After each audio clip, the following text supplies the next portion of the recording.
আসসালামু আলাইকুম রহমতুল্লাহ। প্রিয় দর্শক, এনটিআরসি বদলে যাচ্ছে, দেখুন নতুন আইনের খসড়া। বেসরকারি শিক্ষক নিবন্ধন ও প্রত্যয়ন কর্তৃপক্ষ নামের স্বায়ত্তশাসন প্রতিষ্ঠানটি বিলুপ্ত হচ্ছে। ইতিমধ্যে নতুন একটি আইনের খসড়া তৈরি করা হয়েছে। সেটি অনুমোদন হলে এনটিআরসি পরিবর্তন হয়ে নতুন একটি নাম হবে।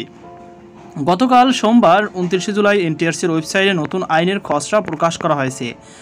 এনটিআরসির ওয়েবসাইটে প্রকাশিত বিজ্ঞপ্তিতে বলা হয়েছে, বেসরকারি শিক্ষক নিবন্ধন ও প্রত্যয়ন কর্তৃপক্ষ 2005 রোধক্রমে এর বিধানবলী বিবেচনাক্রমে সময়ের চাহিদার প্রতিফলনে বেসরকারি শিক্ষক নির্বাচন ও নিয়োগ সুপারিশ কর্তৃপক্ষ আইন 2023 এর খসড়া প্রণয়ন করা হয়েছে।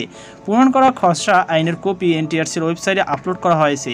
খসড়া আইনের বিষয়ে কোনো মতামত ও পরামর্শ থাকলে সংশ্লিষ্ট অংশীদারদের এনটিআরসির ইমেল ntrca2005@yahoo.com পাঠানোর অনুরোধ করা হয়েছে।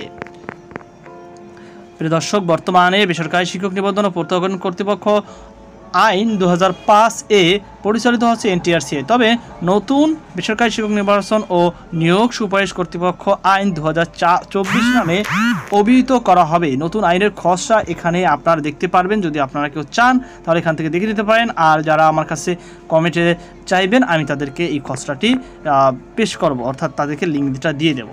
তো আশা করি আপনারা বুঝতে পেরেছেন। তো এই ছিল আমাদের সর্বশেষ আপডেট। সকল ভালো থাকুন। আজকে পর্যন্ত আল্লাহ হাফেজ।